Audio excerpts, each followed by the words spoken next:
जय श्री कृष्ण।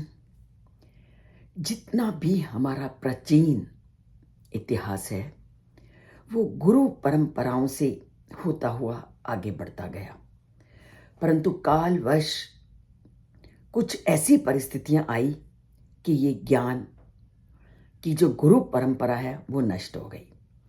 उसके बाद परमात्मा ने इस ज्ञान को कैसे धरती पर आगे फैलाया, उसका उन्होंने कल बताया कि जो व्यक्ति योग्य होता है, ज्ञान के इच्छुक होता है, परमपिता परमात्मा उसको चुन लेते हैं और उसके माध्यम से उस ज्ञान को वो आने वाले लोगों तक पहुंचाते हैं। और उसमें बहुत सारे गुरुओं के बारे में हमने जाना और समझा।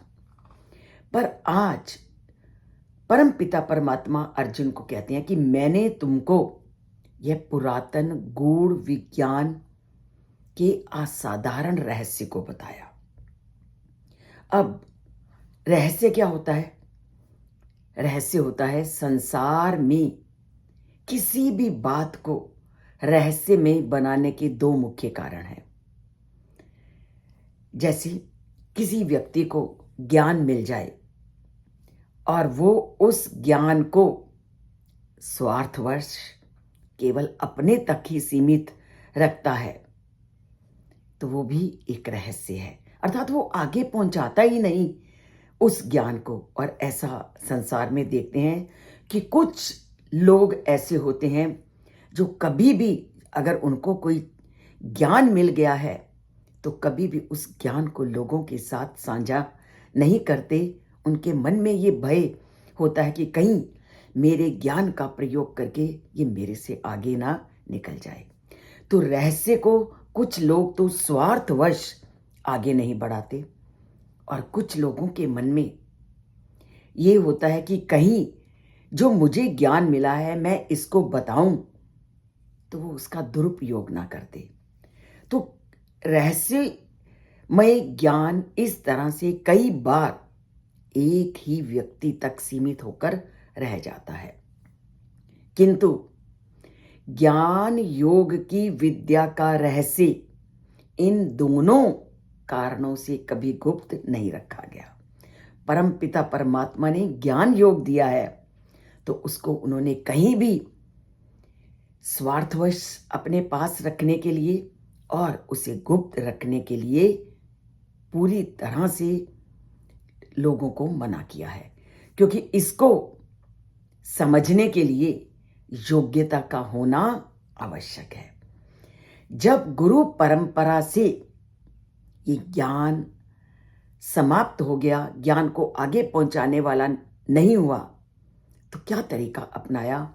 तो परम पिता परमात्मा कहते हैं कि इस श्लोक में इसकी योग्यता को भक्ति के रूप में व्यक्त किया गया है कि कैसे और किसे इस ज्ञान को दिया जाता है और परमात्मा किसको चुनते हैं जिसको ये ज्ञान दिया जाए।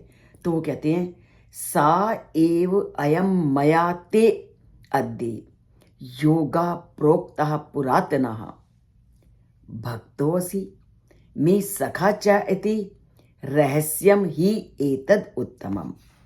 वो कहते हैं कि ये जो प्राचीन गूढ़ योग ज्ञान को आज मैंने तुम्हारे सामने प्रकट किया है, वो इसलिए किया है क्योंकि तुम मेरे मित्र हो एवं मेरे भक्त हो और तुम इससे दिव्य ज्ञान को समझ सकते हो। तो परमात्मा ने तीन बातें स्पष्ट कर दी कि वो दिव्य ज्ञान किसको देते हैं। जब गुरु परंपरा से ज्ञान की ये परिपाटी समाप्त होने लगी तो परमात्मा फिर भी ज्ञान को संसार में लाते हैं और लोगों को, उन लोगों को देते हैं जो इस ज्ञान परंपरा को आगे बढ़ा सके।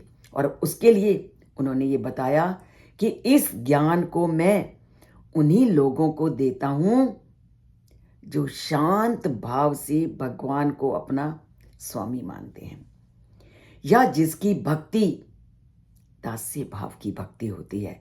भगवान की दास्ता को जो मान लेते हैं, या जिसकी भक्ति साखे भाव की भक्ति होती है, या वात्सल्य भाव अर्थात भगवान को अपना पुत्र मानना, या माधुर्य भाव अर्थात इनमें से अगर कोई भाव व्यक्ति में होता है तो परमात्मा इस ज्ञान को उसको प्रदान करते हैं। तो अर्जुन कौन था? उनका मित्र था। सख्य भाव की भक्ति थी तो उन्होंने उसको चुना और इस दिव्य ज्ञान को प्रदान किया। और संसार में भी क्या देखते हो आप कि कई लोग बहुत ज्ञानवान होते हैं। और वो क्यों होते हैं? क्योंकि उन्होंने पिछले जन्म में या इस जन्म में उस परम पिता परमात्मा की अलौकिक भक्ति की है। या जितने मैंने आपको बताए, माधुर्य भाव होगा, वात्सल्य भाव होगा, साखे भाव होगा, दास्य भाव होगा, इनमें से कोई ना कोई गुण उसमें होगा। तभी परमात्मा ने अपने उपदेशों को देने के लिए उसको चुना और इस दिव्य ज्ञान को दिया। धरती पर ज्ञान देने का काम भी वही कर सकता है जिसकी उस परम पिता परमात्मा के प्रति श्रद्धा, विश्वास और भक्ति होगी। तो परम पिता परमात्मा कहते हैं, अगर तुम्हारे अंदर श्रद्धा है, विश्वास है और भक्ति है तो मैं तुम्हें वो दिव्य ज्ञान देता हूं ताकि तुम जन जन तक उस दिव्य ज्ञान को फैलाओ। तो परम पिता परमात्मा के भक्त बनो, परम पिता परमात्मा की भक्ति को प्राप्त करो ताकि वो भी हमें अपना एक योग्य शिष्य समझें और अद्भुत ज्ञान से हमें भी ज्ञानमय करें। तो इसके लिए जुड़िए चैनल से, परमात्मा से नाता जोड़िए। और अगर अभी तक सब्सक्राइब नहीं किया तो सब्सक्राइब कीजिए। सब्सक्राइब एक बार करना है, लाइक आप जितनी बार चाहो दबा सकते हो, जो नहीं दबाते, क्योंकि परमात्मा से जुड़ने का अभी आपके पास समय नहीं आया। जिस दिन परमात्मा से जुड़ने का समय आएगा, आपकी उंगली अपने आप लाइक के बटन पे जाने लगेगी। जय श्री कृष्ण, राधे राधे।